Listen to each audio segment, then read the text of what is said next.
Hello, and welcome to From Where We Are, stories of news and culture through the lens of USC and Southern California. I'm Stefan Guardia, coming to you live from Studio B in USC's Annenberg Media Center.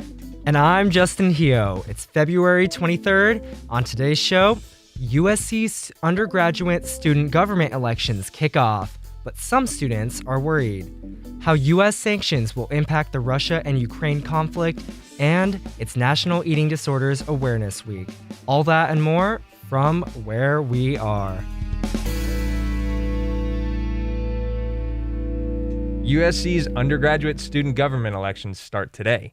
Students can cast their vote online or in front of Tommy Trojan until February 25th at 11:59 p.m. But many in the campus community are worried about the fairness of the election process. AC Shick has more on the story. In-person voters came to Tommy Trojan to vote and left with a donut courtesy of USG Elections Commission. Despite the sweet treat, some students were upset with the election. This included sophomore writing for screen and television major Marielle McGarvey. It's kind of a sham in a lot of ways. I think that it's very catered towards a singular perspective. The controversy started after the Weston Belgeds and Erica Wang ticket withdrew from the election, leaving Hannah Woodworth and Nivea Krishnan as the only candidates running for president and vice president.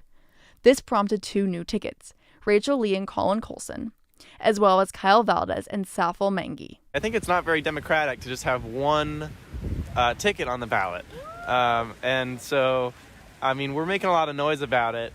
It doesn't look like things are going to change, but if we get elected, they certainly will. Presidential candidate Hannah Woodworth is a junior and journalism major. She responded to the criticism of writing candidates not being on the ballot during the USG presidential debate. I direct that question to the Election Commission. As candidates, we have no power over how the write-ins work. The Kyle Valdez and Safal Mengi ticket has not been as vocal about not physically being on the ballot, but won a more accessible USC. Junior business administration major and presidential writing candidate Kyle Valdez opened the debate with this statement.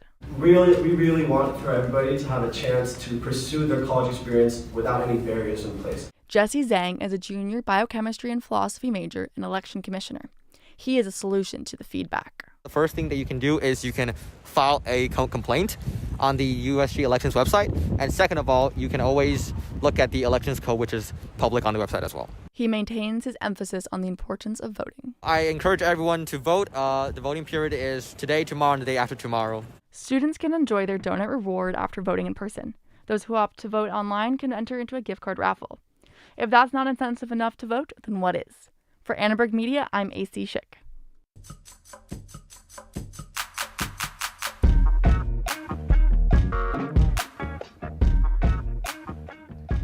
As the Russia-Ukraine crisis continues to escalate, the United States is taking greater steps in their response. Daishalyn Satcher has more on the story. President Biden announced Tuesday that the United States will impose sanctions that will hit the Russian economy after Russian troops entered Ukrainian territory. The first tranche of sanctions will cut off Russia's government from Western financing and punish two Russian banks. Additional sanctions could follow if aggressions continue by Russia. We checked back in with the co-director of European Studies and professor in USC's Department of Politics and International Relations, Robert English. Both sides are locked into their positions, and sensible compromise, which could be achieved, is slipping away because neither side is willing to back down. Although hope hasn't completely faded. So as long as there isn't that massive invasion and deterioration into open fighting, loss of life, then of course there's still room for compromise. Gregory Treverton, English's colleague in the Department of International Relations at USC, discusses how Putin's latest actions affect the conflict. His main game, though, I think is about the United States, NATO, and the security order in Europe. He's long chafed at that and wanted to do something about it. This is a sort of odd and indirect way of doing it, but he certainly got our attention. Treverton praises Biden's response to the crisis so far. Certainly the impressive thing about the administration's response so far is how well they've done at bringing NATO together, bringing allies together. But when asked about the potential impact of Biden's sanctions, English didn't seem too confident. They're not very strong sanctions, right? They're designed to sound tough and look tough, but so far they're modest all around. You know, Britain The UK is banning some oligarchs, restricting some financial activity. Whoop-de-doo. It's really not significant. Instead, he proposed an alternative approach. That pipeline, if the Europeans wanted to hit Russia hard, they would stop the pipelines where they are buying gas right now. That's not been done. Treverton says the near future remains unknown. That I think depends on Putin. He is impetuous. He's also surrounded by a very narrow circle, and therefore the chances that he might do something rash. While the conflict doesn't seem to be heading in the right direction, it seems the U.S.'s intention remains clear, supporting Ukraine. For Annenberg Media, I'm Daishalyn Satcher.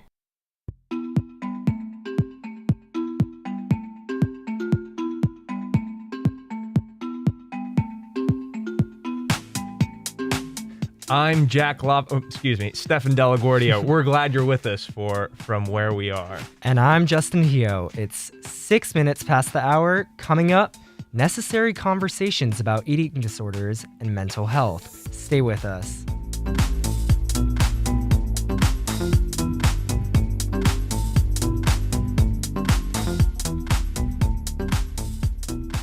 Now for today's news headlines. The 5 leading candidates for mayor of Los Angeles faced off on Tuesday night in the campaign's first debate.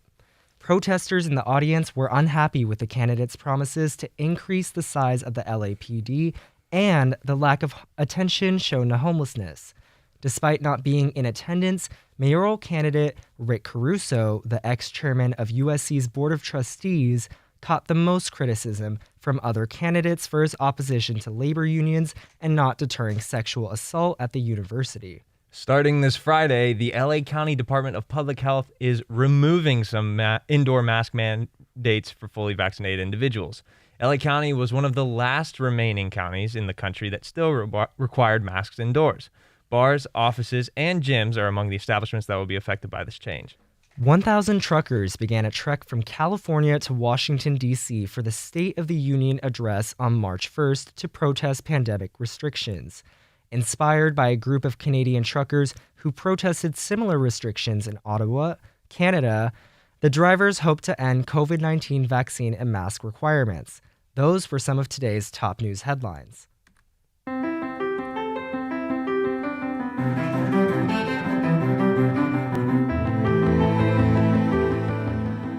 The following story will touch on the topic of eating disorders, which may be triggering for some listeners.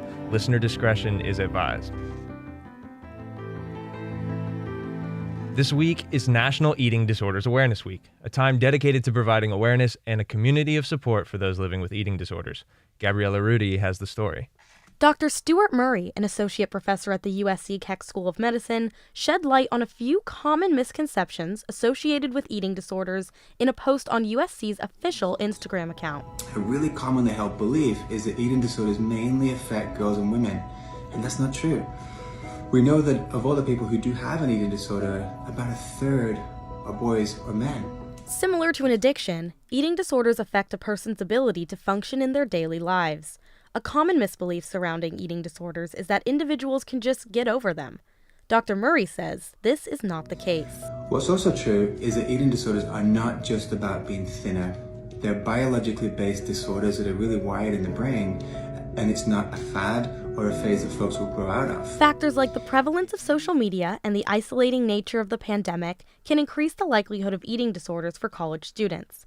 Dr. Sarah Bennett-Weiser says college students are particularly susceptible to developing eating disorders for these reasons. With the kind of emergence of social media as being something that is almost mandatory in some ways for college students, you also are put in the position of posting images of yourself and then being judged on those images with comments and likes and followers and everything else. And eating disorders is just one part of that, but you can see how in that mix of all of that control, mass media images, social media posting, presentations of self, pressures to be perfect, pressures to be authentic. During the pandemic, people, and specifically college students, can feel like they lack control over what is happening around them. This can lead to an increased desire for a person to control their own bodies and what they eat. when we're in quarantine or when we're in lockdown, or when you as students are on Zoom rather than in the classroom and missing that sociality and missing all that community, something like having control over something, even if that's your eating practices, becomes super important. If you're suffering from a severe eating disorder and want to reach out to mental health professionals for aid, you can call or text the NEDA at 1-800-931-2377. For Annenberg Media, I'm Gabriella Rudy.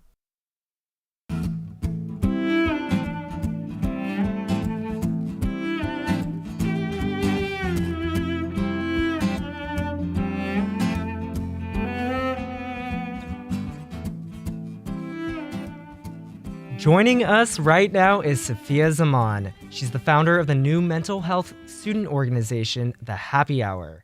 Welcome, Saphia. Hello, Justin. I'm so excited to be here. Thank you for having me. Hey, and just to kind of kick things off here, can you elaborate a bit on what The Happy Hour is? Of course. So I recently founded The Happy Hour. It is a student-led organization dedicated to a lot of different aspects of mental health, but primarily focusing on accessibility of mental health and just kind of a place for the student organization of USC to come together as a community, as providing a safe space for everybody. So one day I was just on my laptop checking my emails, as one does, and I got an email from Annenberg that was talking about a scholarship. So I clicked on it and I ended up reading an article, and it was called the Kaylee Finney Memorial Scholarship. And immediately the article just drew me in. So I'm from Houston, Texas originally, and this girl, her name is Kaylee Finney. She was a previous Annenberg student. After the first semester, she was struggling with mental health issues, but it wasn't really aware to other people. And she ended up taking her own life back in Houston. And just as being someone from Houston, and I've also struggled with mental health illnesses, and I've seen it firsthand, it really just spoke to me. And I've always wanted to do something with mental health. So essentially, I gave my pitch of an idea of a mental health research project, and I thought that the best use of my research would be a mental health club, because I feel like community is a huge thing that I've seen at USC, and I felt like a place where everyone can come together, but also, have a good time. And that comes with the name The Happy Hour. It's just like kind of positive, but also like talking about the important aspects of mental health and creating a bridge, because I know I've seen so many people, even at USC, stop and not get the help that they deserve and they need because the process is too difficult, or they're not educated. They don't know where to go. So accessibility is huge, and I'm using the funds.